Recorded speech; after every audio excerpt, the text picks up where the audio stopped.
You found the skeleton. How would you tell people that this is you personally? How would you decide? Well, interesting question. I don't know. I'd have to do some research on that.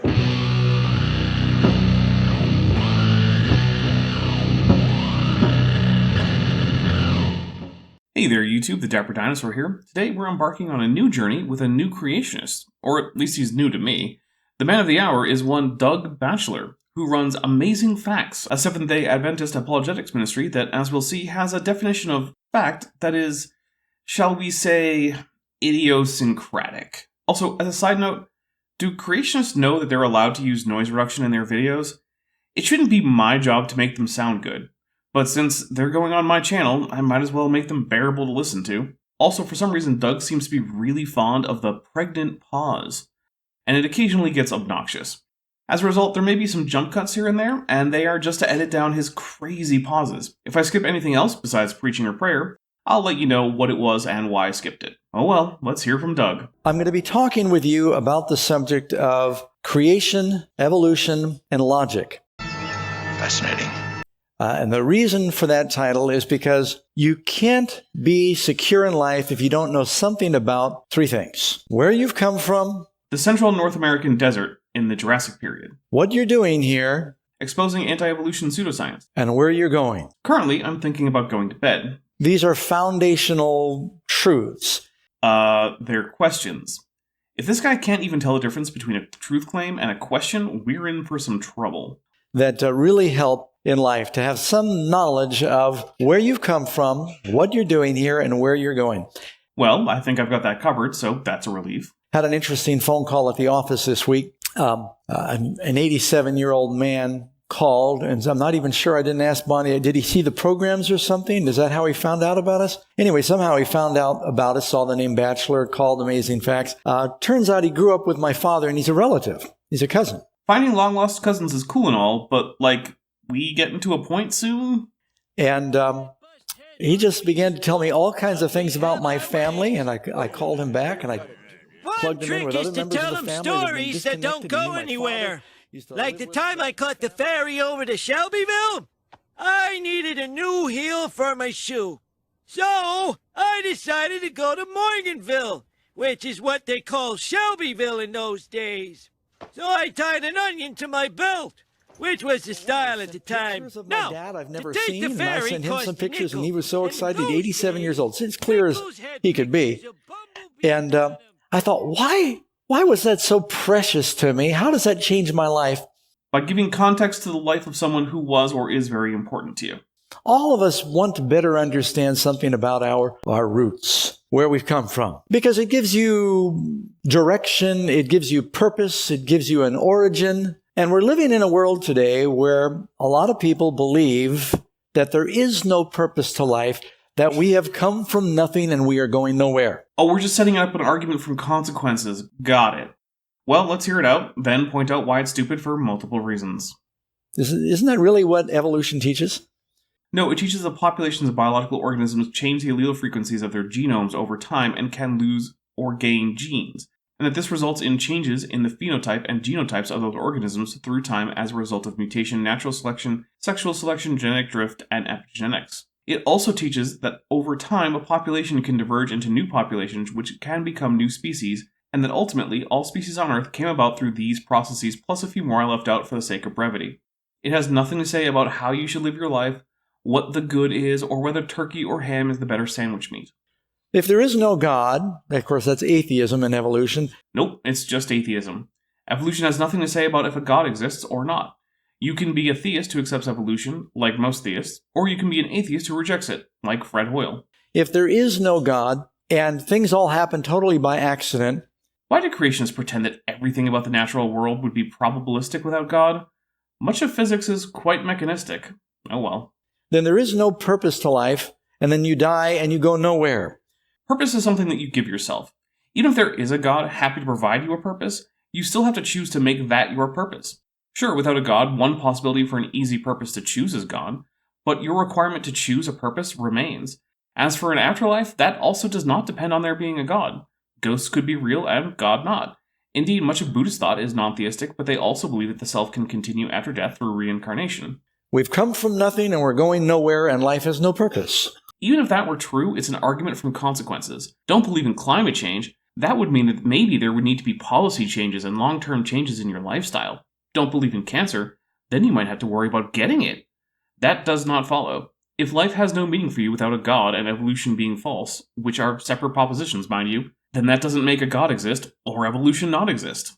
And so understanding this subject means everything. And what concerns me is I'm coming from the outside into Christianity. I grew up believing there was no God, being taught and very secure in believing evolution, being an atheist, if not at least an agnostic. And I probably went back and forth between the two. Get on with it. Yes, get on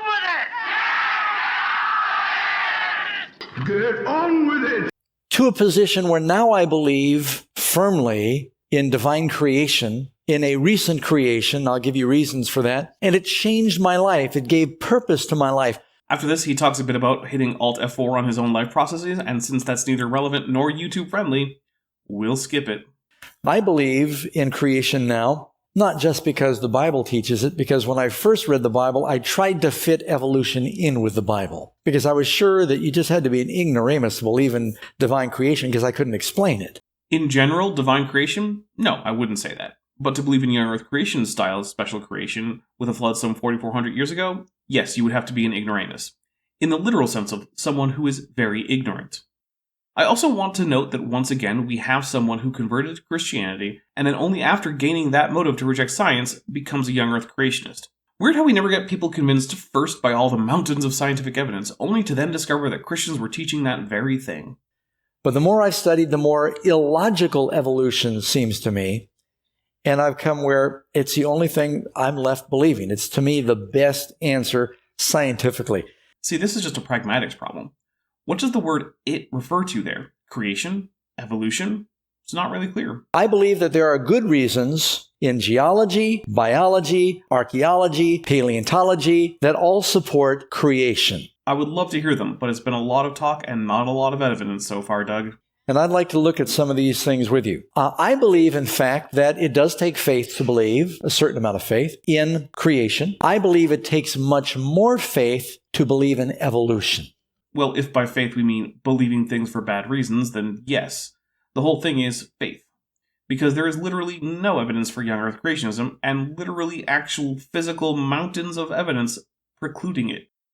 One example is El Capitan in Texas, an actual mountain made out of more coral than could possibly exist if young Earth creationism were true. We can demonstrate the miracles of life all around us.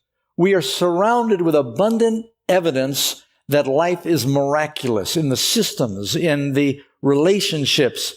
Life is miraculous.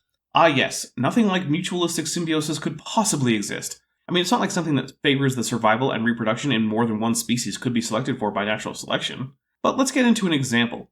Pollination by nectivorous specialists such as some bats, insects, and hummingbirds. The earliest identifiable flowering plants like Archifructus had no specialized structures to allow for pollination, just simple reproductive systems that compared to modern flowers barely qualify as such. In these plants, as in many modern plants, fertilization was accomplished by the wind, but pollen, which is plant sperm, is full of nutrition and made by wind-fertilized plants in abundance. Many animals today, and in the past, eat pollen. Pollen also sticks to things, as if it didn't, it couldn't fertilize seeds. This includes animals that eat pollen. And where do animals that eat pollen like to go? Well, between pollen-bearing plants. If while doing this they take pollen from one plant to another and it brushes onto the female reproductive organs of the second plant, that animal just facilitated those two plants reproducing with each other. Well, this sets up an immediate selective pressure on the plants to do things like produce more pollen or modify leaves to support pollen-eating animals, so that they preferentially pick up pollen from the plants that are easier to eat from. Sure, this spends some resources on pollen that is being eaten rather than going on to fertilize other plants, but as long as the net reproductive output is increased, which is likely because this increases the genetic diversity through outcrossing, this is still selected for. And that's how simple it is. Now plants have a selective pressure to become more inviting for pollinators, and pollinators have a selective pressure to continue to eat at these basically free buffets set up by flowers. To deny this, one would basically have to just reject the idea that phenotypes and genotypes are linked, or that mutations happen. Curiously, creationists tend not to do this, and just instead pretend that mutations can provide new functions for no explainable reason. To explain that all of these miracles came from nothing requires a great deal of faith. It is always strange to me that people who dogmatically believe in creation ex nihilo are those who complain most loudly about what a problem believing the universe came from nothing is. I certainly don't claim that the universe was ever nothing. I don't know enough to make that claim. I'm not sure anyone else does either.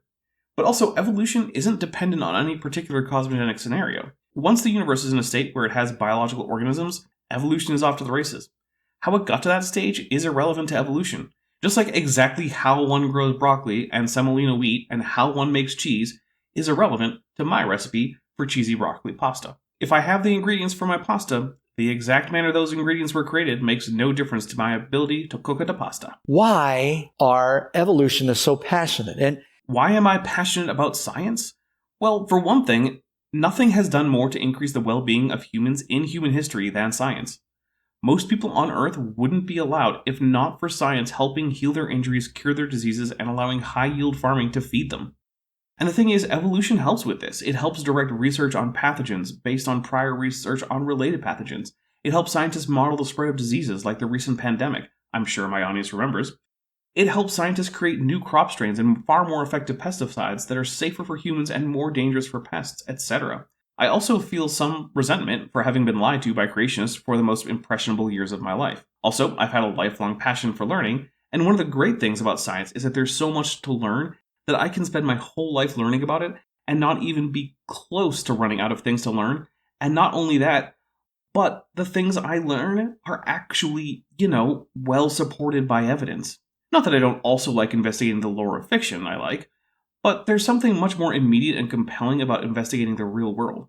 Also, I admit there's something amusing about showing up intellectual idiots and charlatans, which is what this channel does a lot. in recent years, as increasing evidence has grown for divine creation or at least intelligent design, actual acceptance of such ideas has declined. Almost like evidence for young Earth creationism has actually not grown.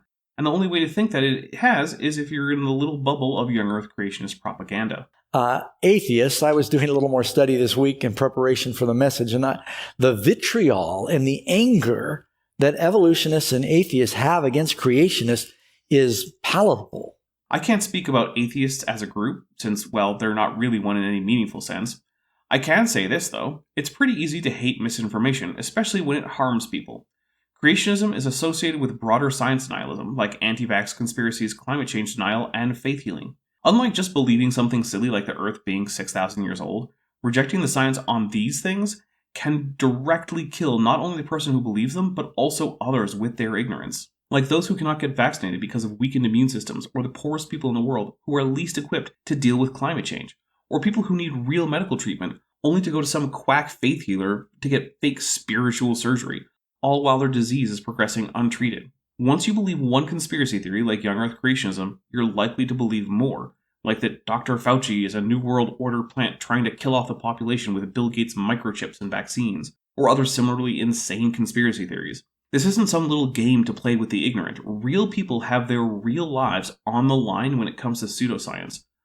All of it needs to be pushed back, because once any pseudoscience puts its nose under the tent, the whole camel of dangerous pseudoscience bullshit isn't far behind. It's really caustic and mean. I try not to be caustic or mean. That being said, when you're leading the charge for dragging the human race back into the 14th century intellectually, you should expect some pushback from people who like things like, being alive. And you think, what? This is a bad spirit. It's hateful. Oh no, I'm being tone policed and called hateful by a homophobe. Hey, Pot? This is Kettle. Also, yes, there's a link in the description to where Doug goes through the reasons he thinks homosexuality is bad. You'll have to forgive me if I don't care that a raging bigot thinks I'm being mean. And, I'll tell you why I think that is. Oh, good. He's now going to tell me about my motives, because he knows me better than I know myself, even though we've never met. I'm very quickly losing any charity for this guy, and technically, I don't think he's even made an argument yet. Let's start with the beginning. A very good place to start. We're all here. Okay, I agree so far. Let's assume that we don't just imagine that we're here. We really are here. Let's assume we really are alive. I'm going to assume that you're not just a figment of my imagination in this universe I live in, that you also have perceptions. You're real. We get it. Get on with it. Yes, get on with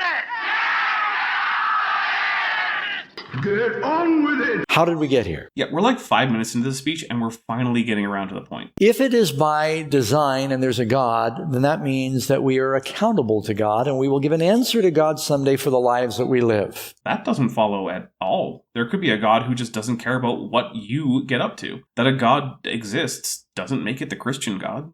That means you can't just do whatever feels good, that you are not just an animal, that there are morals, there are rights, and there's something that is defining right and wrong, and there's a judgment day, and people really chafe at the idea they need to answer to God for their lives. So they try to remove God from the equation so they can do whatever feels good. This is all just Doug swimming in a tank of copium like a Spacing Guild navigator because he can't fathom the idea that there are people out there that find the claims of his religion implausible. Also, if you're playing bingo and you only believe in evolution because you're horny, you can check that box. Fun fact, just because your religion is seen as implausible by some people doesn't make them hypocrites who just want to sin. It means that different people are convinced by different things for different reasons. Even if your religion be true, it still doesn't mean that the people who reject it do so for reasons other than sincerely not finding the truth claims convincing. You'd be surprised how closely tied atheism, evolution, and hedonism are. Wow, I've been going to the wrong evolution parties. Damn.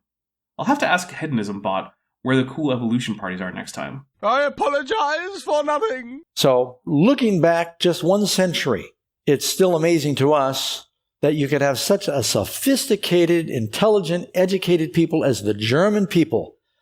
Oh God, we're about to hear about the National Socialist German Workers' Party, aren't we? You know, that party run by the guy who historians are very confident was a creationist who rejected evolution, although he probably wouldn't be a creationist in the same way as modern young Earth creationists. The Nazi fascism did not come from some uneducated jungle somewhere. Hell, we're skipping past Doug comparing people who don't reject science to genocidal governments because it's disgusting, and even if it were a fair comparison, it's just another appeal to consequences, so it's completely fallacious anyway. Creationists don't be pieces of challenge level impossible. And no, I don't actually think all creationists are giant piles of anthropoid dog turds like this guy, but holy cow does it seem to be common. We all hear about Darwin's book called The Origin of Species. That wasn't the whole title. Let me read to you the whole original title. Who wants to bet that he'll just imply that the title means that evolution is racist because the title includes the phrase favored races, and never go on to explain the fact that at no point in the book are human origins or races discussed. The origin of species by means of natural selection or the preservation of favored races in the struggle for life. Well, they delete that from all the modern printings of the book. That's weird, because the title page for the 2019 edition by Canon Press in Moscow, Idaho, has the full title on the copyright page and the title page. It's almost like rather than trying to hide the title, it's just hard to fit that ridiculously long title on a book cover that doesn't look terrible by modern standards. Let's check Chapter 1 to see what races we're talking about. Well, we have domestic races in reference to animals and plants, the races of cabbages, dog races like spaniels, pigeon races, agricultural races, and plant races. Not seeing a lot of connection to human races. Maybe Chapter 2 will be of more interest. Well, we have bird races, and that's literally it. Chapter 3 doesn't use the word race at all. Chapter 4 mentions races of horses. Chapter 5 is back to pigeon races and horse races. I think you see where this is going. Doug's implication that this book is about human races and racism is simply a lie. One that could be uncovered by just checking. But as he traveled around the world. Now, don't misunderstand, Darwin was against slavery. Unlike the Bible, Doug is trying to prop up, which is not at all against slavery, whether in the Old Testament or the New. Good to know that Darwin was doing better than a literalist reading of the Bible would do in terms of morality, even according to this Christian. But it wasn't because he did not believe that certain races were inferior.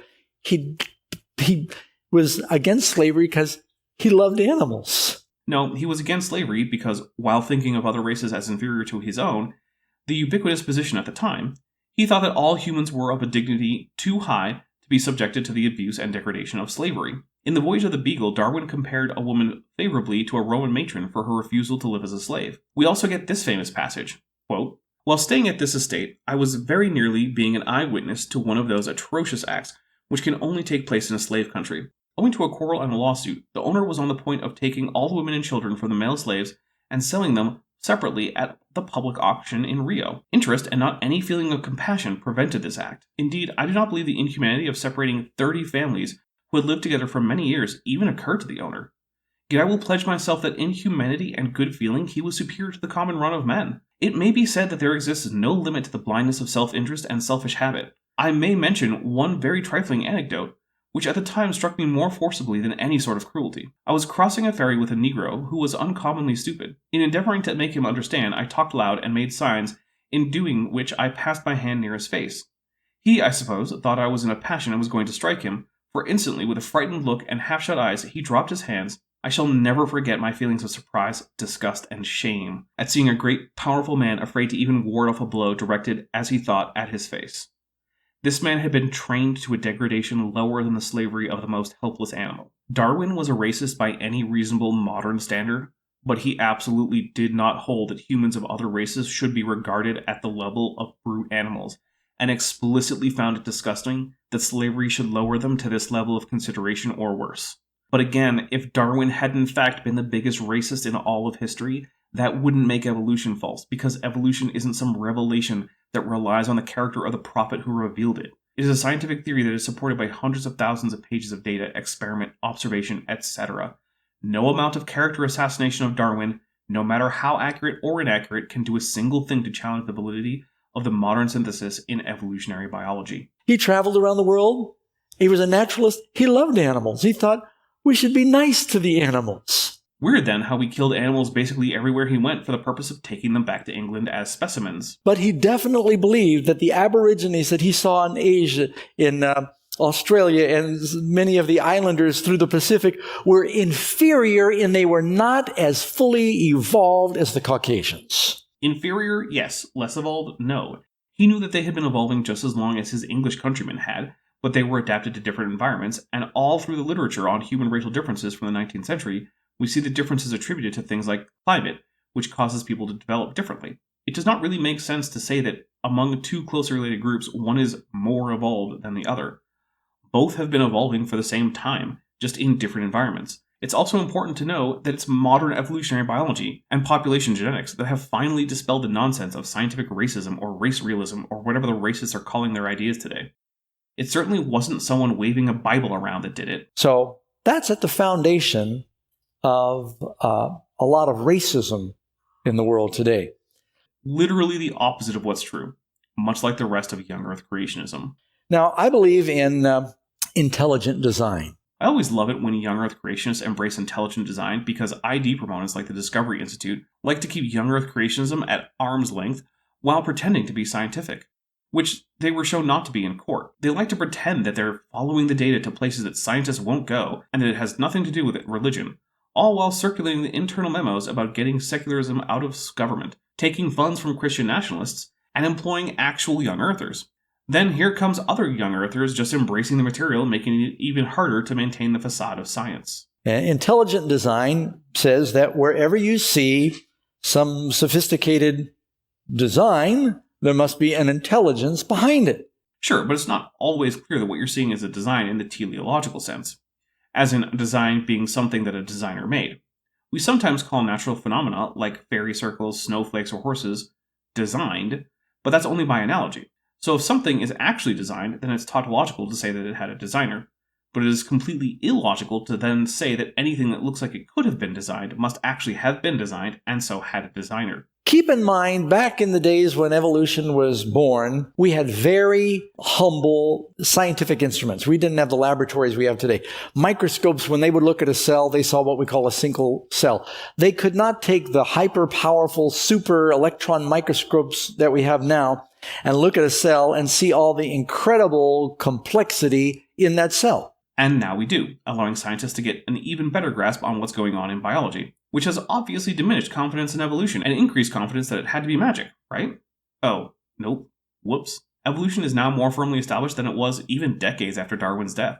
Shucks. Seems like all that extra instrumentation did the opposite of helping Doug out. For example, this is back during the time of Louis Pasteur. They would take a lump of meat or carcass, and they would set it down somewhere, and in a few days they would see worms and things springing out of the carcass, and they said, see, we watch life form all the time. See how these worms came out of that carcass from nowhere. New life is constantly forming. And Pasteur looked at that and he said, no, you're not noticing the flies that are landing on it laying eggs. He then took the same meat or something and he put it in a vacuum environment. Well, it wasn't a vacuum environment, it was just a jar with a cheesecloth cover so flies couldn't reach the meat. Other than that, though, so far this isn't being too badly explained. And there was nothing. And they realized that here's a law. All Modern life in the world comes from life. We cannot find a single example anywhere in the observable world where modern life comes from non-life. Right, which means that chances are that however life came about, because remember that both creationists and scientists agree that life is not eternal, it was not by processes that are operating now as they did in the past. So science has decided to use the scientific method and begin investigating chemically possible paths to the origin of the first life, which would not have been much like any modern life. Creationists, on the other hand, would rather there be no scientific inquiry, and that we just accept that life magically popped into existence one day, with no possible chemical process that could lead up to it. That is, it came into existence in a way that we would normally find impossible. Since that idea provides us with nothing falsifiable, since if you know it was impossible, but you accept it anyway, literally nothing can falsify that belief, and since as far as I know, it makes no useful predictions to suggest further research, even if it's the right answer, it's not scientific and should be ignored in science. We are enabled with all of our sophisticated laboratories and equipment to produce life from non-life. And we're not able to produce a hurricane from a non-hurricane in a lab either. Turns out the ability of humans to do a thing in a lab has no bearing on whether such a thing can happen outside of a lab, or whether they require a god. And as much as scientists can do now, with modifying seeds and genes and strains of crops and artificial insemination. And there's wonderful things that medicine can do now that the things that they do with blood transfusions to heal people. And it's all fascinating to me. And I have great respect for legitimate science. Don't misunderstand. No, he doesn't. He only has respect for the parts of science that don't contradict his conclusions that he came to about his religion, ignoring the scientific evidence. Too bad for him that it turns out that that's basically none of science. Even the medicine he's lauding uses evolution to advance. But are you aware that in spite of all of that, they are still not able to produce one single cell of life artificially? And if scientists ever do, the creationists will just say that all that does is show it takes intelligence to make life. So haha, whether you can create life in a lab or not.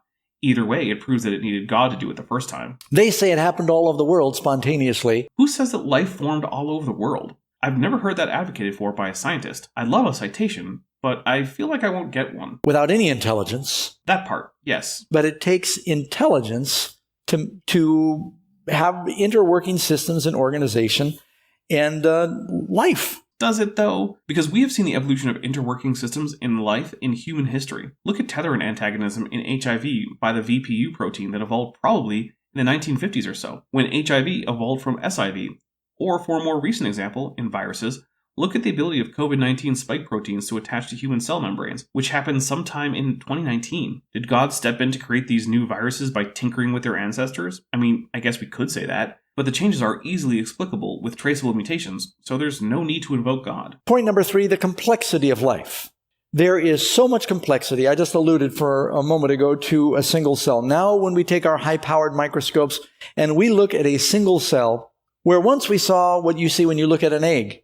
You see a shell, the cell wall, and you see the contents inside the white, and then you see the yolk, the nucleus. And that's what they saw when they used to look at eggs, at cells. Just very simple things. Eggs are cells that are just as complex as any other cell, but also evolution predicts that complexity will arise. If more complex features are favorable to differential reproductive success, then they will be selected for. And even in cases where they are not, they can arise through neutral evolution. See this video by Dr. Zach B. Hancock for a more in-depth look at the non-adaptive evolution of complexity. By way of a summary of that video, however, complex is interestingly correlated with lower population size and hence higher dominance of genetic drift relative to selection pressure. This also allows things like gene duplication and subsequent mutation in separate genes to cause the organism to go from one protein doing a job to two interacting proteins doing the same job, but together, and in some cases, in such a way that the system cannot do without both proteins. This is generally less fit than a simple one-protein solution, and so it is well explained by genetic drift, where mutations with low deleterious effect can nevertheless fix in a population as a result of sampling error. In fact, one of the primary principles of design in engineering is that simplicity is to be preferred. No one wants a Rube Goldberg machine with hundreds of points of failure in order to get their jobs done. The less complex a solution, the less likely it is to fail, and the better the design tends to be, provided the goal is still accomplished. The extreme complexity of the eukaryotic cell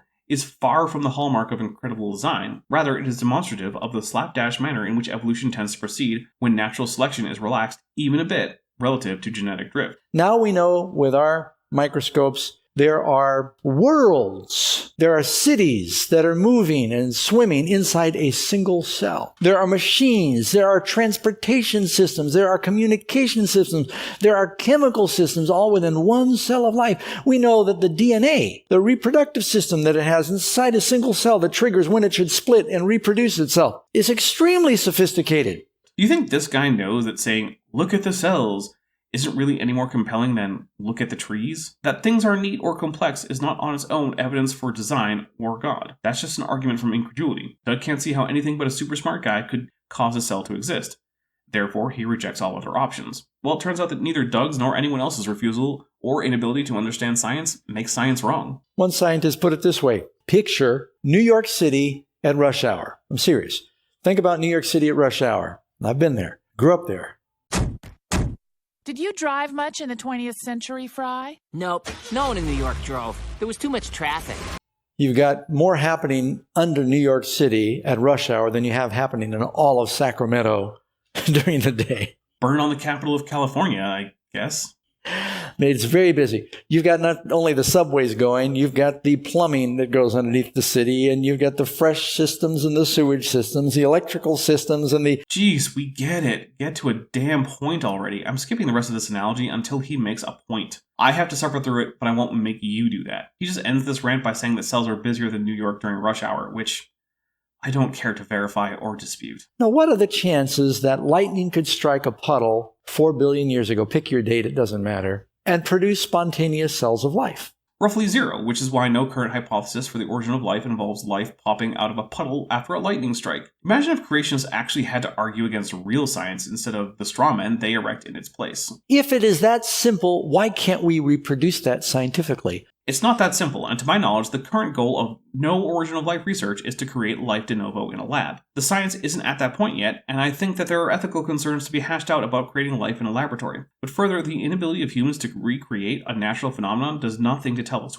about whether such a phenomenon requires some intelligent agency to come about. For example, again, no one can create a hurricane in a laboratory, and yet we know how and why they form, and we don't need an intelligent agent to explain hurricanes. The human ability to accomplish a task or lack thereof is in no way evidence for or against the ability of an entity like God to do so, nor is it evidence for or against such a being having done so in the past.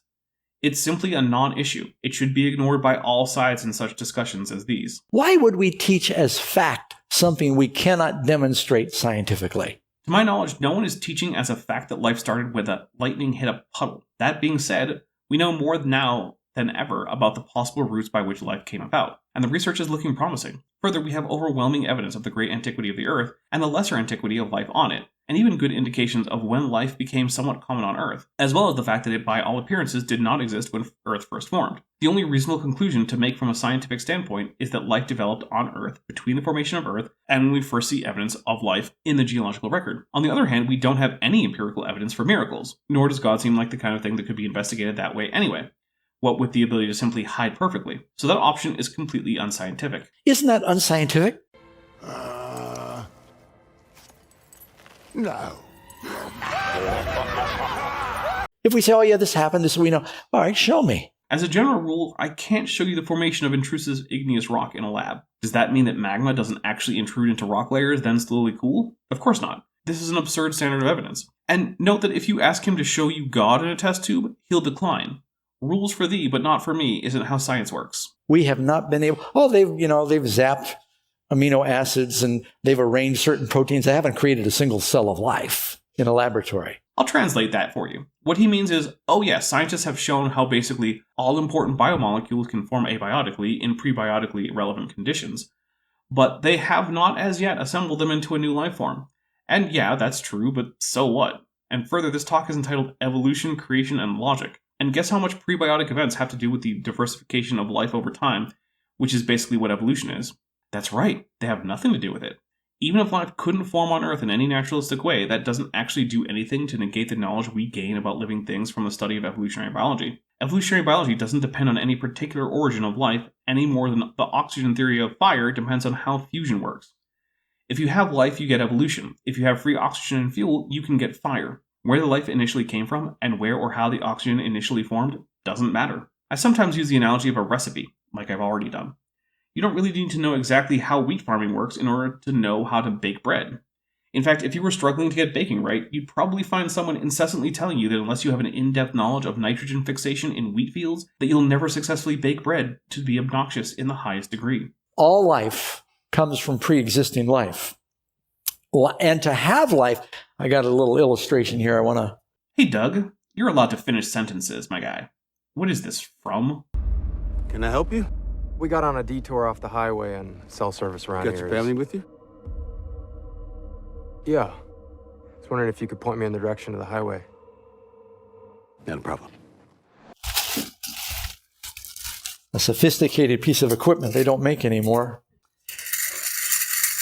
This is, how many of you remember these? I remember egg beaters, and they absolutely still make hand-crank, gear-based egg beaters. A quick check on Amazon, the Great Monopsony, for egg beaters reveals that on the first page of 52 results, 10 are such devices, including the second result.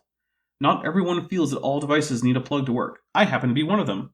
It took years of nagging by friends for me to even get a microwave, because I still see little use for one. Sorry that Dougie doesn't seem to realize that just because his egg beaters are antiques, that doesn't make hand-crank egg beaters obsolete around the world. Now they're all, Black & Decker. But just to illustrate a point, you have this is the old-fashioned egg beater. Yeah, we all figured it out. And this one is like over 50 years old, so I got to be careful. You got like 4 parts. You got your handle, you got your crank and your gears, you got your 2 blender doodads that have also gears. It works because they're all assembled with pre-designed purposes so that when you turn it, it accomplishes a desired action. And remind me again, do they reproduce with some kind of genetic material that can vary such that the whole egg beater population can change its form over generations? No, it can't. So it's a piss-poor analogy for living things, which can do that, and also which we haven't seen being designed. Not something that can be said of egg beaters, whether hand-operated or electric. But you know what? That's it for today. Next time we'll pick it up with some discussion of one of the most fully falsified ideas ever to come out of creationism. If you enjoyed the video, hit the like button and tell me in the comments. If you didn't, feel free to hit dislike and tell me what the problem was, again in the comments. Either way, please remember to subscribe and hit that bell icon so you're always notified when I have more content. I'm the Dapper Dinosaur. Thanks for watching, but before you go, I just want to say a special thank you to my channel members and my patrons, especially those pledging $20 or above. Benthoven, Tapioca Weasel, Denny5252, Elleron Teller, Phil Rivara, Ian Chen, Kelvin Brostic Van Manen, Landon Knoll, Mabdy Babby, Monkey They Them, Mrs. Spexinder, San, Sphincter of Doom, and the Venerable Bede. As you probably know, YouTube is a very volatile platform, and from month to month my income on the channel can swing wildly. But the people you see on screen are directly supporting so that I don't have to worry too much about that, and the channel can keep going as it is, and perhaps even improving. If you'd like to join this team, there are links below to join the channel or in the description to join the Patreon. The Patreon starts as low as $1 a month, and the channel memberships start as low as $1.99 a month. On Patreon, you can even get a discount for pledging annually. If you do decide to pledge, you'll get access to an exclusive Discord server just for channel supporters. And either way, you get early access to virtually all of my scripted videos, often 3 to 5 months before they come out for the general public. Now, if an annual or monthly pledge isn't right for you, but you still want to support the channel, there is a merch store down in the description, as well as an Amazon wishlist, just for me. And if financial support isn't something you can or want to do, then if you still want to help out the channel, please just like and share these videos and make sure you comment on them. It really helps the channel out. Thanks again for watching. How